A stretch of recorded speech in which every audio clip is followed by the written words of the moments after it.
Hey, now we're going to start recording. So, all right, everyone, welcome.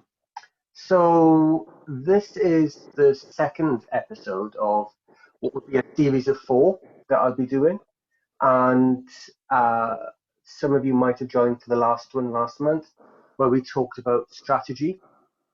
This month, we're going to talk about organizational structure. Now, part of what I'm talking about is really how we've gone through what a year and how we can actually help ourselves to recover from that. And I kind of split this into four main buckets of area, which will be each of these webinars that I'm offering. One where we talk about the actual strategy, one where we talk about the organizational structure, one where we talk about the actual organizational process flows and systems, and one where we talk about the actual physical space. So over the coming months and last month, if you didn't watch last month's, we can get it available. It should be going up, I think, on our YouTube channel as well, so you can actually watch that one as well if you want to. And obviously, if you have to drop out of this one, it's being recorded. We'll share it with everybody as a replay as well, so it should be good for that. So what am I talking about? What am I going to shape on today and go through with you? So there's a couple of familiar names and faces in there, but a few people who I don't know, but that's all good. So for those of you that don't know, I've been playing in the change space for way too many years, and I'm going to stop counting, I think, soon. So if anybody's just joined, if you could put yourself on mute as well, that would be really cool. Please, thank you. So I've been doing this change stuff. And one of the things I've really got quite passionate about over the last 3 years has been disruptive change and how we actually cope with change that's unplanned, unprepared, all of that side of things. So very much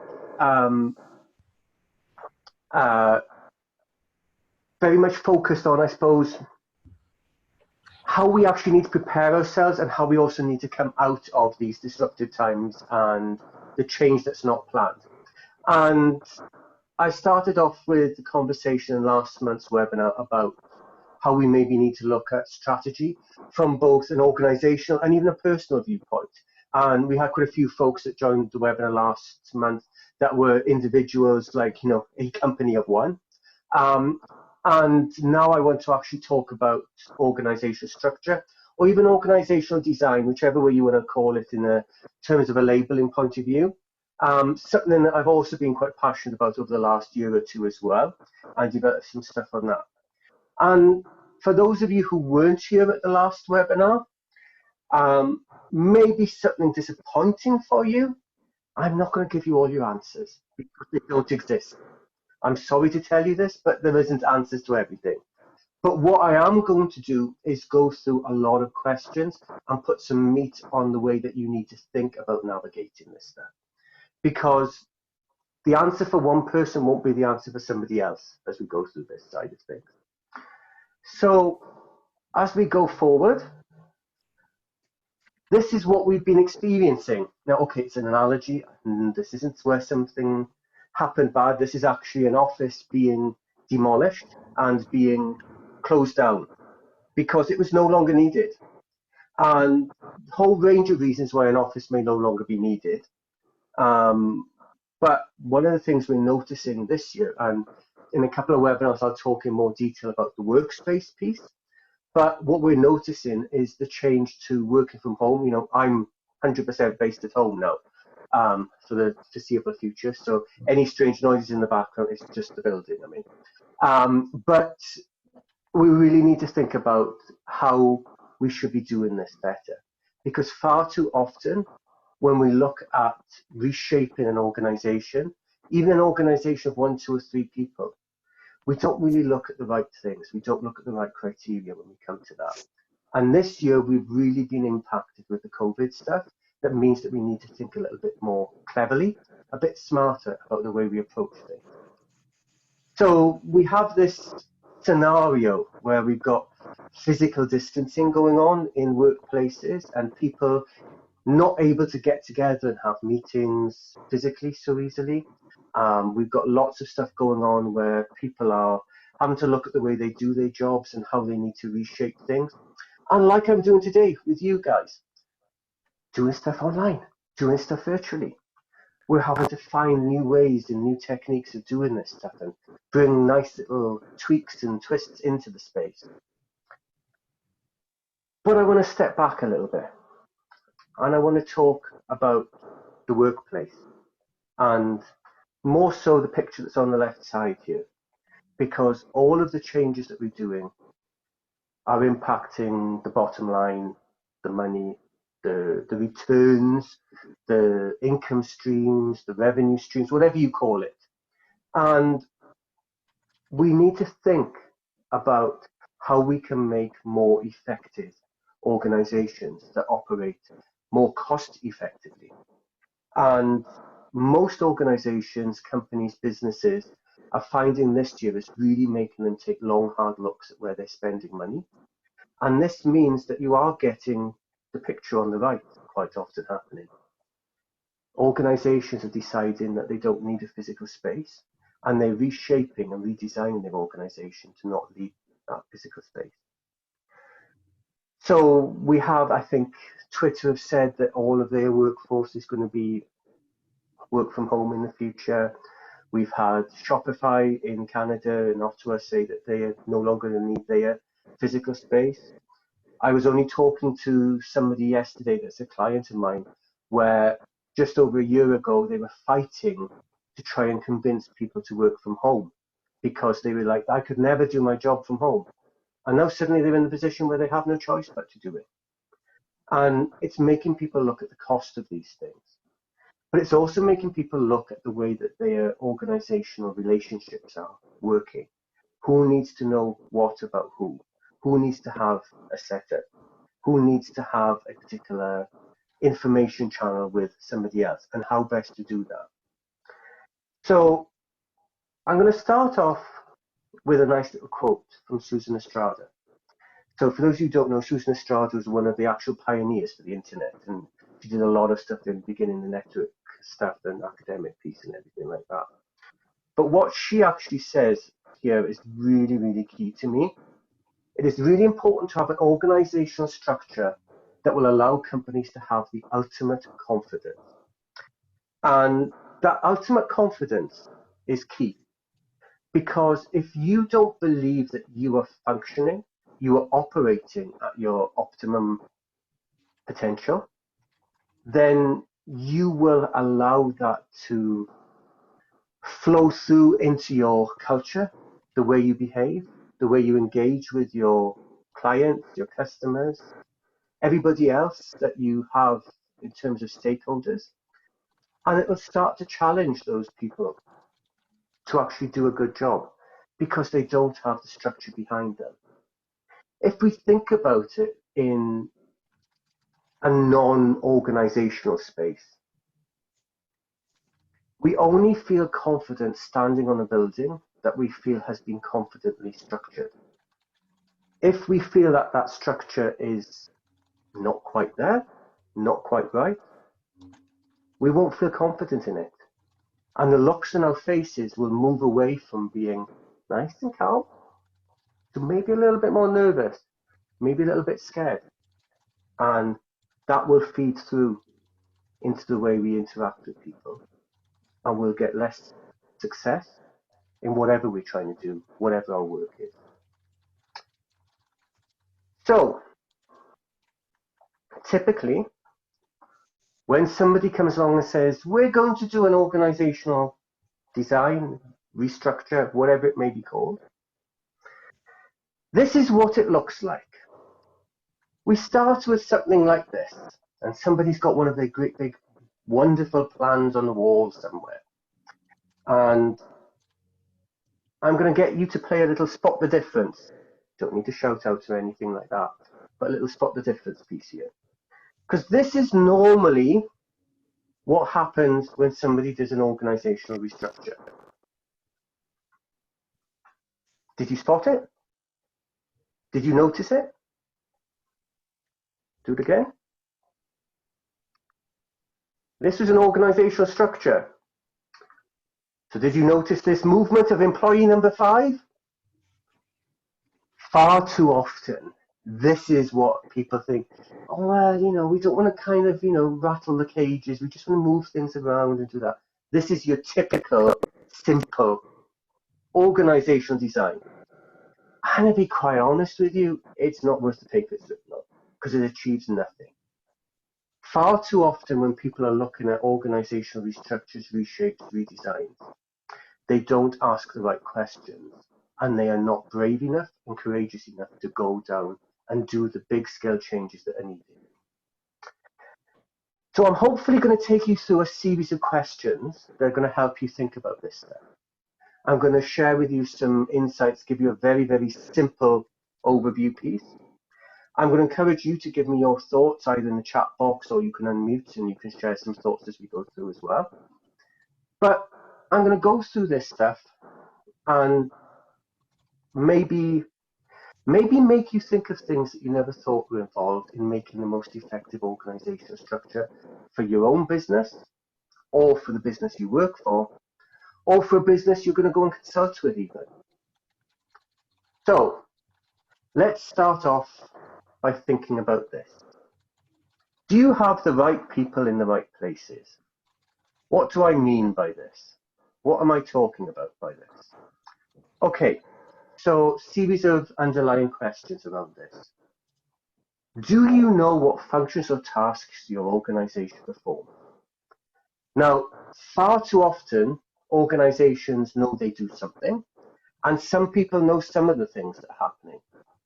But do you truly understand all the things that are done?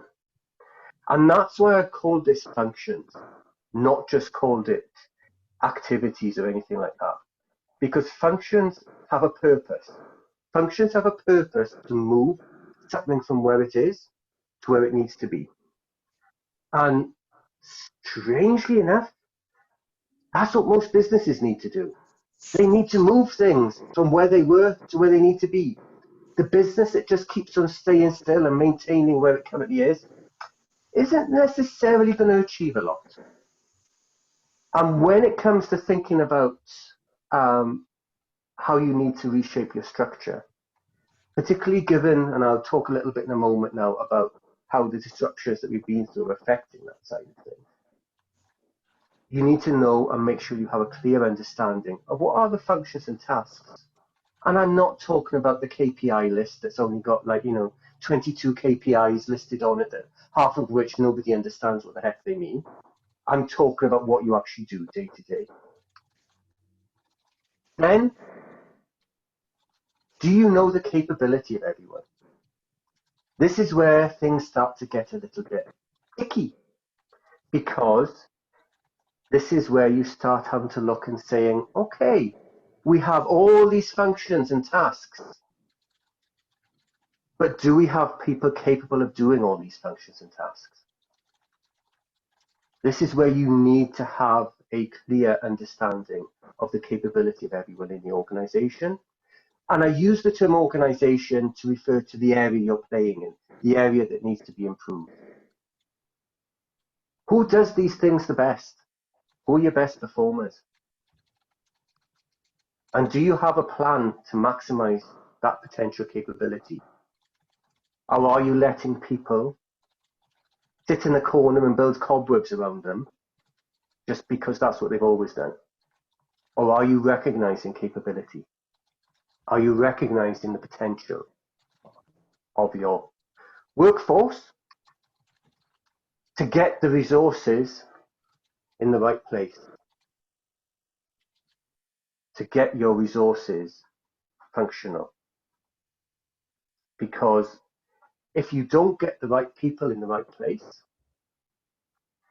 your business is not operating as an optimum. It's actually functioning below par, not at par. So this first little chunk of questions is opening up the conversation. This is opening up the conversation that needs to take place in any organization that's looking at restructuring. Now, when we consider this year, when we consider the impact of the disruption of COVID and how we're actually coming back from this, we have to look at this in terms of not just the capability of what was, but the capability of what will be. Because if we just focus on, oh, you know, Joe was always really good at doing this when we had this, blah, blah, blah, we haven't got the same environment going forward. It doesn't work the same way. It doesn't look the same way.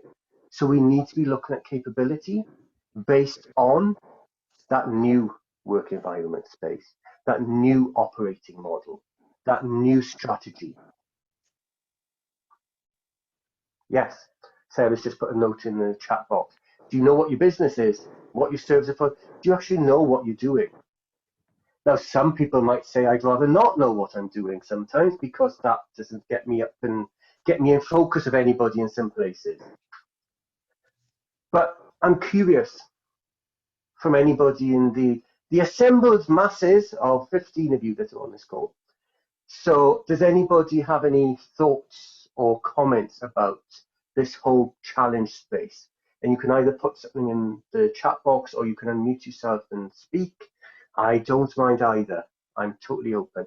And I'll do this as I go through each of these next 4 buckets. I'll have a pause moment for anybody to give any contributions and thought processes. Anything you disagree with even, anything you want to challenge me on, I'm also open to that.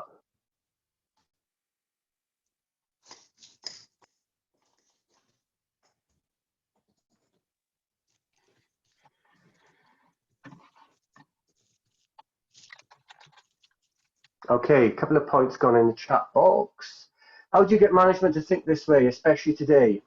Stop them being management and make sure they're leaders. That's your simple answer to that. If they know how to be leaders, they should be thinking this way. If all they are is focusing on task management, there's your problem. Get them on with some leadership development. Melissa, unionized environment. Yes. The question is, don't ask these questions without including the union around the table. That's your biggest challenge. This is where I irritate a lot of HR professionals because my viewpoint is that you don't wait for HR to give you permission to talk to the union. You go and talk to the union because they need to be involved in this. Particularly at a time like this year, is thinking about the fact that everything has been thrown up in the air. We're having to do stuff.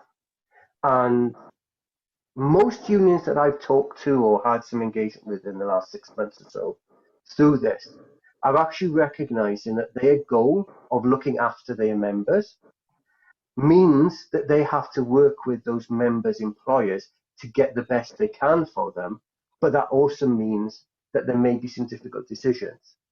But what they don't want is a difficult decision happening with 24 hours notice. They want a difficult decision that's got more like 24 days or longer, whatever the collective agreement's notice period is that it says, so that they can work with them.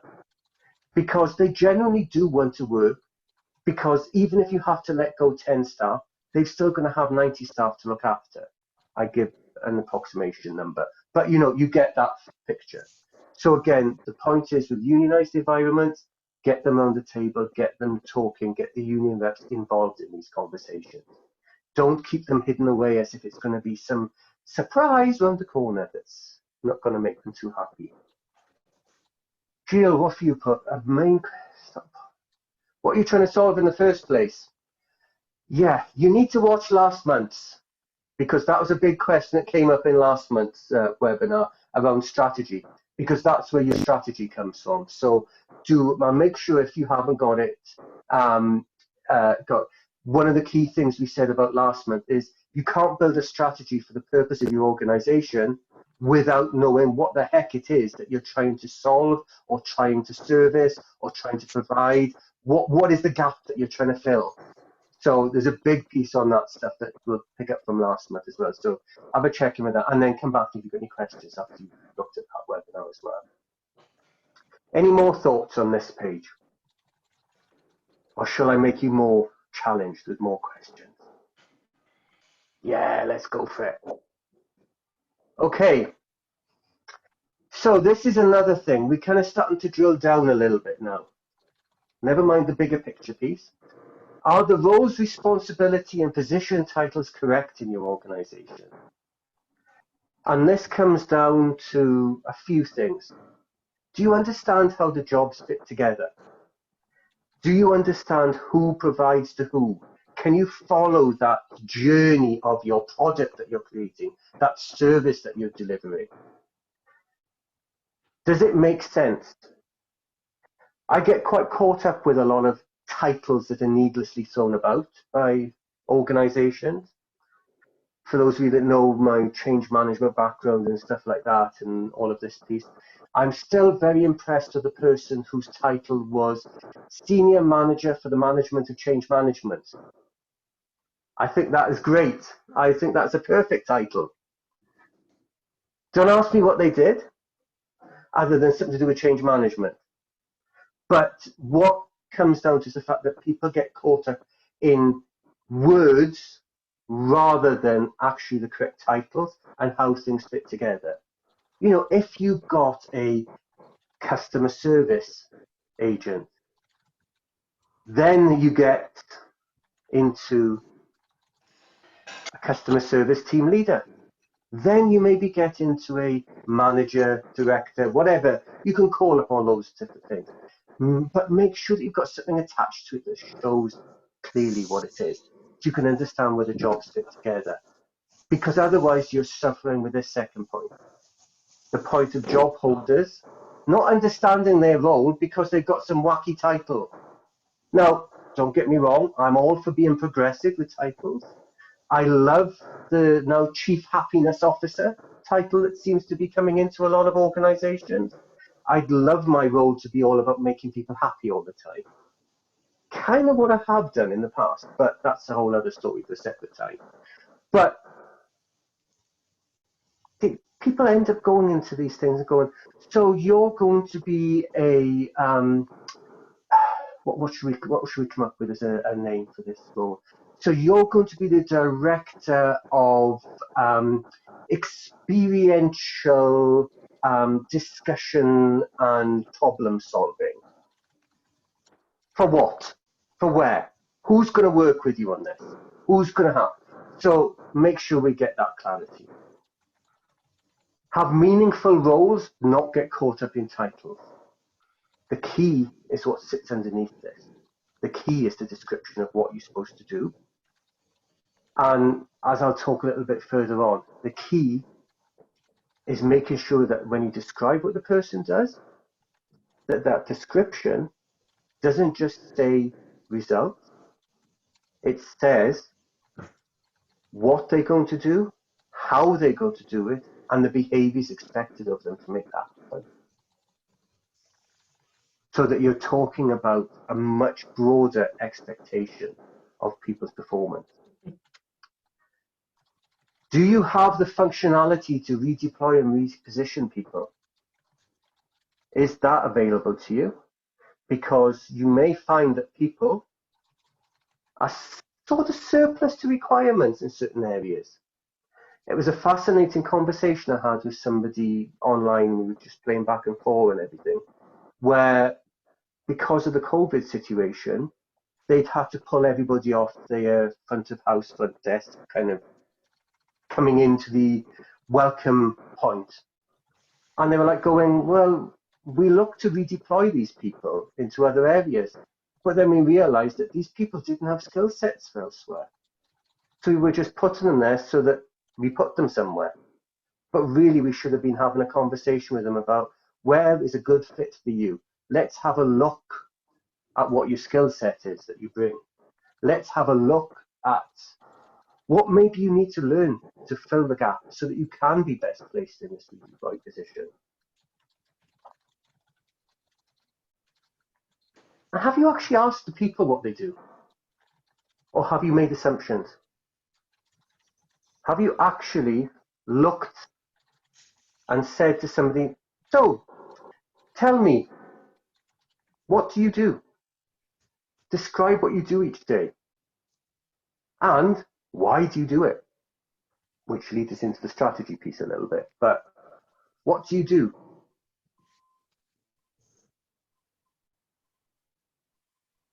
Is the employment? Let's have a look at what comments are coming up. So, anybody got any thoughts, comments on these questions? This is really about challenging yourself in the way that you pick buckets of people around the place and how you label them. It's all about labels. So, what Sarah put in the chat there a second. Does the employment contract state maybe move to other areas, positions that are based on business needs and unforeseen situations? If it doesn't, you need to speak very carefully to the people who write your employment contracts, because that would always be in any good employment contract. So yes, it should be in there. But it's an interesting point because it's one of those things that comes in, and if you're in a unionized environment, it should be something that's put into the collective agreement in terms of what would be the criteria for accepting exceptional circumstances. What is that level? What is the piece that comes out? Any thoughts on these questions, comments, observations, viewpoints, before I take you into further challenge?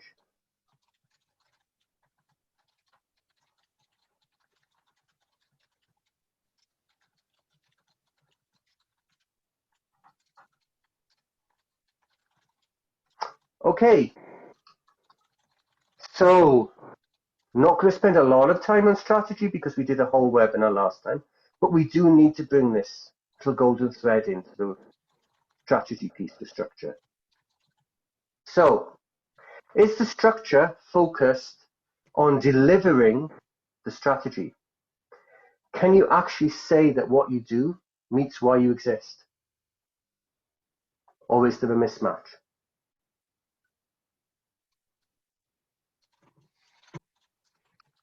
So,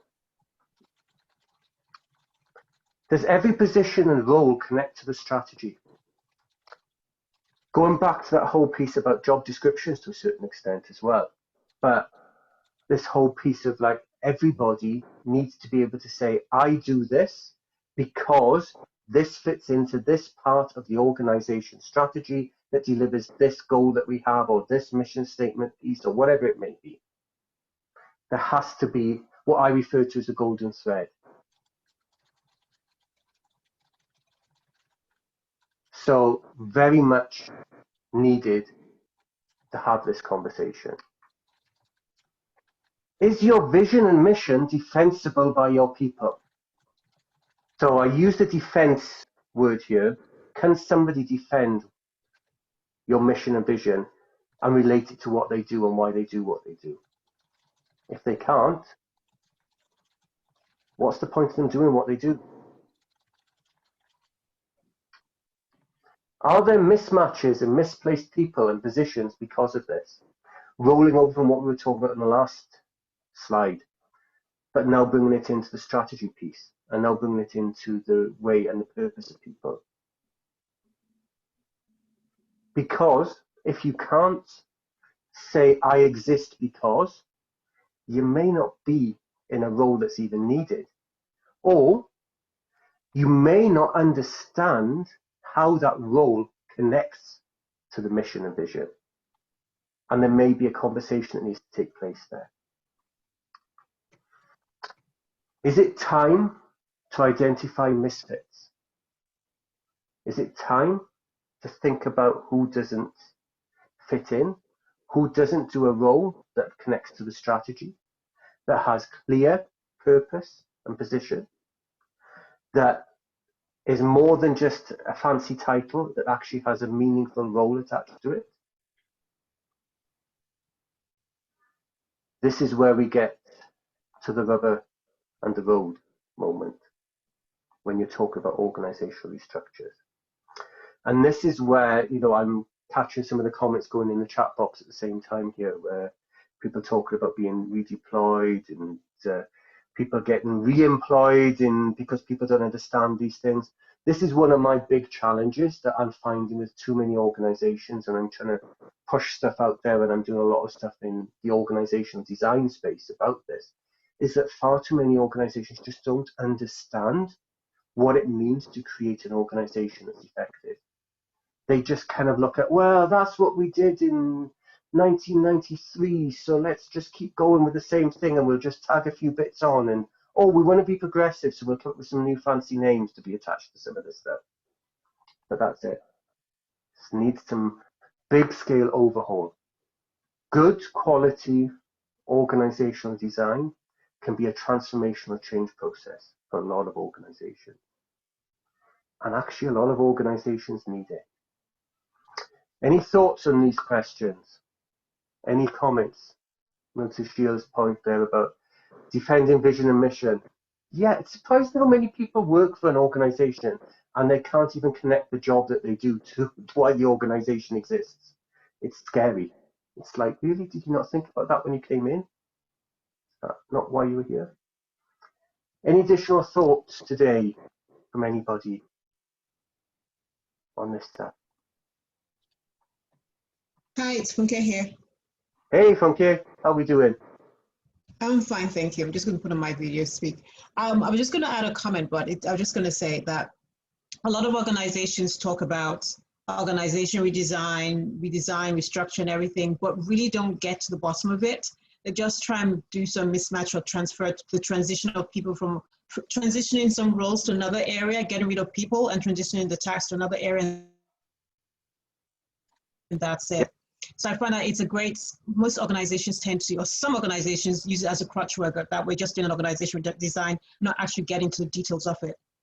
Absolutely, absolutely. And what I'll do in a couple of slides, I'll give you kind of very simple overview. It's only simple terms, and I've got workshops and stuff I'm going to share with you guys as well if you really want to dig into it deeper. But one of the things that is this challenge is that when people use the title organization restructure, redesign, or whatever, they're actually just shuffling the pack of cards rather than working out if they've got the right pack of cards in the first place. And that's the big challenge. And I think that, for me, is where we really need to dig in and get people thinking from the root cause. Organizational design, when it's done well, finishes with the org chart. It doesn't start with the org chart. But far too many people start with the org chart and then justify the decision afterwards. And often it's just because they want to move somebody that would otherwise be a difficult individual or whatever it may be. And it's all hidden under cloaks and mirrors and all the rest of it, instead of actually standing up and being a leader in the organization. They go and hide and try and do this shuffle of the pack so they don't have to actually do their job. Yeah. For those of you who don't know me, I can be opinionated. Apologies. Oh. And I just threw my thing on the floor on that stuff. All right, it's fine. It's no problem. Okay, let's move on. So, yes, okay, I love my little Dilbert cartoons, so I thought I'd throw this one on. Yeah. What do I do with people that don't fit the structure? Well, the challenge is that this is the scenario that's often the case of why you'll never know if people fit the structure or not. So I love this little cartoon for those of you who can't read it or it's on too small or whatever. So Dilbert starts off by saying, there's no objective standard for measuring how much I should accomplish in any given day. Then he says, nor can we really know if things would have turned out better had I done things differently. So his boss says, do you have a point? And he says, I'm going home early. See if you can tell the difference. And this comes down to the fact that far too many people in organizations do a job, but nobody knows whether they're doing it well, whether they're not doing it well, whether they're a good fit. It's just, well, the widgets are being produced. Yay, aren't we lucky? That's all we care about. And do you notice if somebody's not there? So, questions to drill down on in this piece. So, have you made it clear to people what is required and what is an organizational fit? People need to know. People need to know what's expected from them. Theoretically, to go back to Sarah's point she mentioned earlier on about employment contracts, should be in there. Far too often it's not. Far too often it's the employment contract says something along the lines of providing services in the role of X as detailed in the job description. And then you pull up the job description and find that it's about 2 paragraphs of nonsense. But by that point in time, because it's internal, you haven't seen that. Causes a hole. So, Have you made it clear what's required? What's an organizational fit? Which then takes you in to those hot conversations. Honest, open, and transparent. My acronym HOT, because you need to have those conversations. Nobody should ever be surprised that they are being told that they are no longer a good fit, or that they're not performing, or that they are doing a job that's no longer required. There should be plenty of advance notice, conversation, sharing, because otherwise they will be surprised. And we don't want that to happen, because surprise causes that little thing called emotions to start coming to the front, and those emotions start becoming the response pieces that everybody sees. So we also need to consider if you're confident. Can you have evidence to back up your decisions? Do you have confidence in your decision-making process, in your considerations for who's a good fit and who isn't? And how are you preparing for the loss when you ask somebody to leave? And I'm not talking about backfilling vacancies. I'm talking about the organization losing their best friend that everybody's known has always sat in the corner office for the last 15 years doing something that nobody never is quite sure about what they do.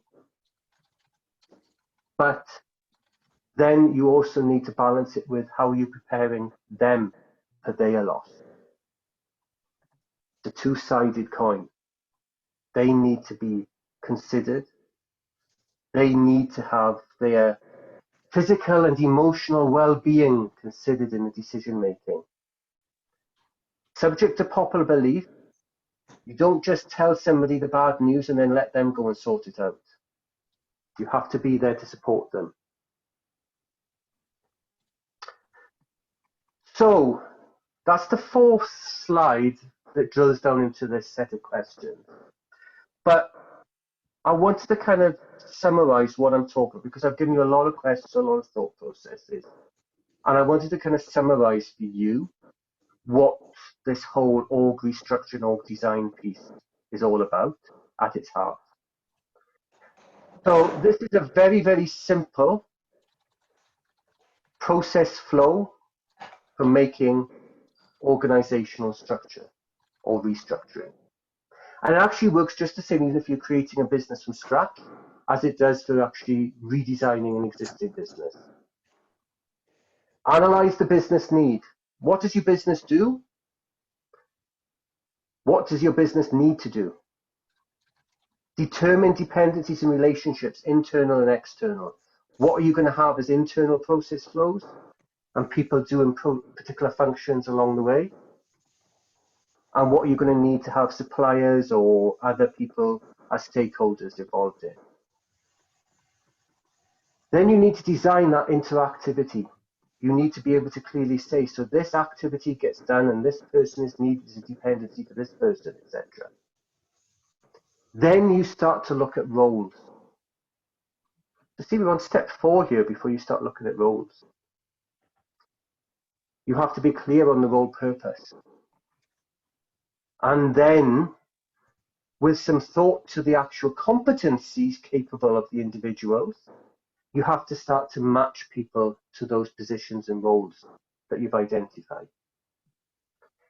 Now, the chances are that you won't be able to map them 100% because you won't have perfect fits across the board.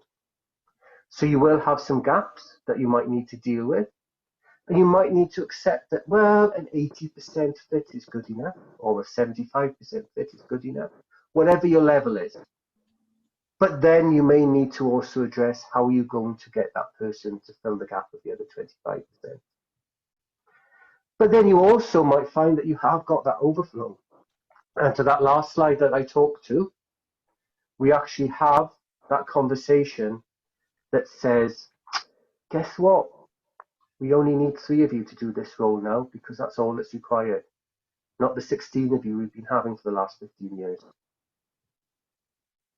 So you analyze, work out the network of relationships, design the flow of what's going along the network, clearly define roles and purposes for those bridging points on the network, then bring the people to match those points, and then work out your change plan. And I call it a change plan. I'm not going to call it a faulty change management plan, but your change plan for dealing with the gaps and the overflows that result from that. So that's kind of my wrap-up piece. If anybody is interested in digging into org design with me more so, I do a couple of courses, workshops and stuff like that. Throwing the stuff up on screen for you if you were interested. You can also reach out to me. I'll put my contact details up afterwards.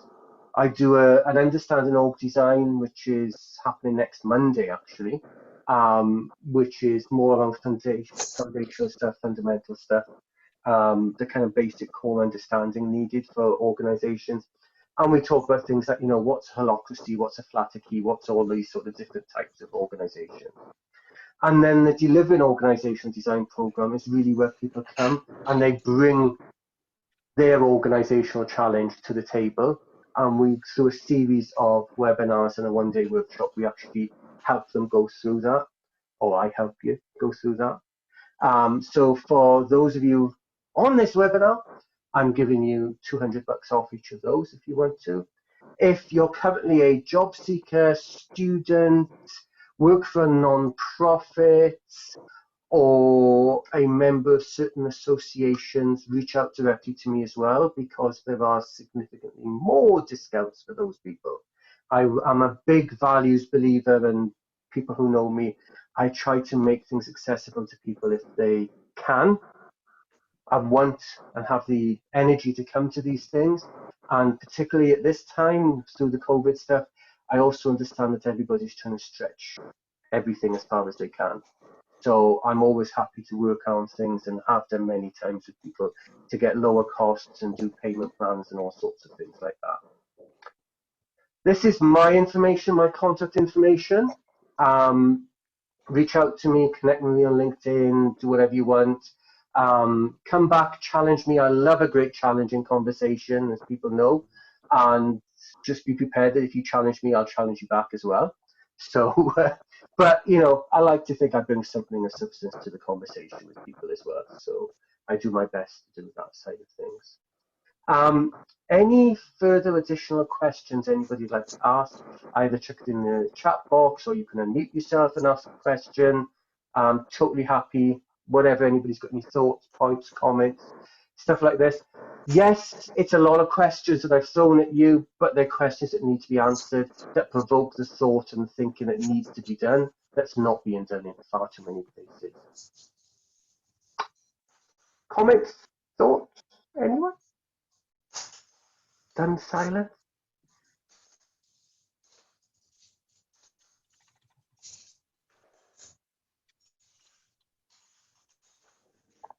I'm loving the dialogue between Sarah and Sheila about managers and their lack of stuff. It's an interesting piece. One of my big issues in life, and I'll just share this with you for the point of this, is that people refer to people as managers when they want them to perform as leaders. So we need to stop calling them managers if we want them to perform as leaders.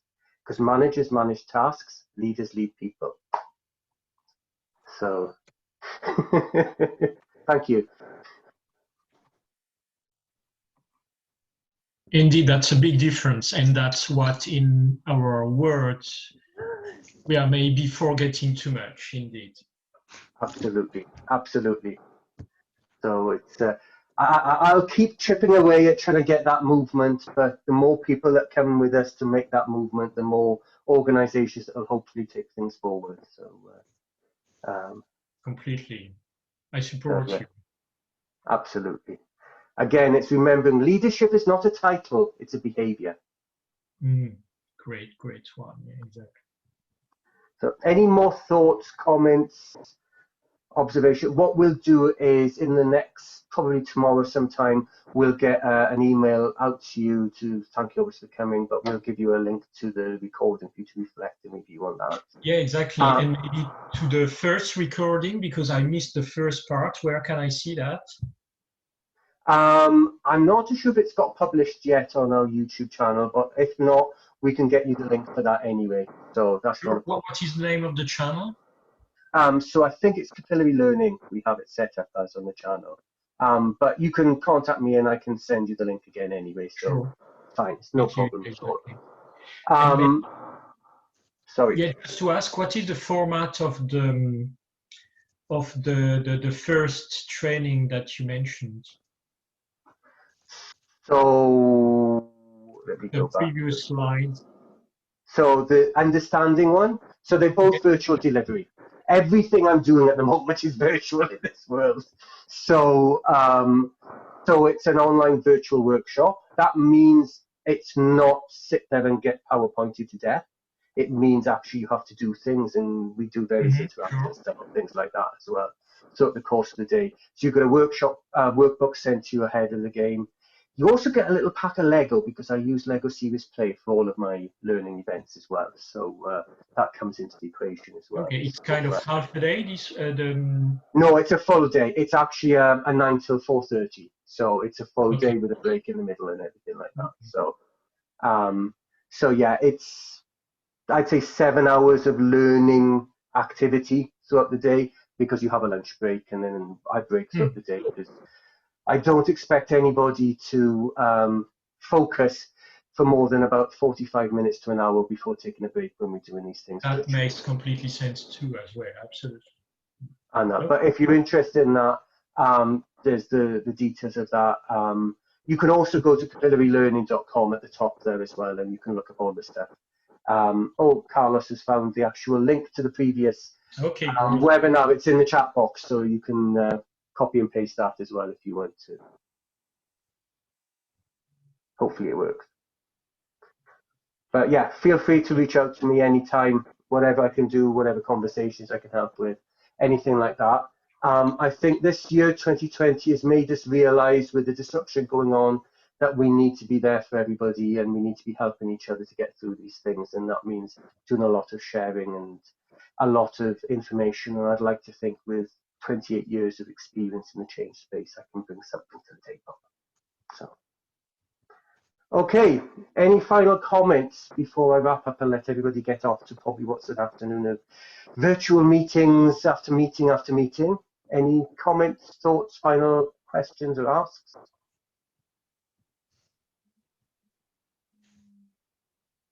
No, I'm going to take the silence as being nothing. So thank you very much, those that made it on to the actual live event. Thank you to those that are watching this on replay, because I know there's normally about another 10 or 12 that watch it on replay afterwards. So if you've got any questions, reach out to me. Be mindful if you are interested in those workshops that, particularly for the first one, we would need registration done really tomorrow, possibly up to about lunchtime on Thursday, to give us time to get the workbooks and stuff out to people as well. So if you're interested in that at all, do let me know and get that done. We're also doing it again in December, I think, as well, if you want to do it that time as well. So it doesn't have to be the rush to do it next week if you don't want to as well. But let me know if you need anything more. Thank you very much, everyone. Have a great rest of your day and enjoy. Take care. Thanks, Thank you Rich. very much. A great evening.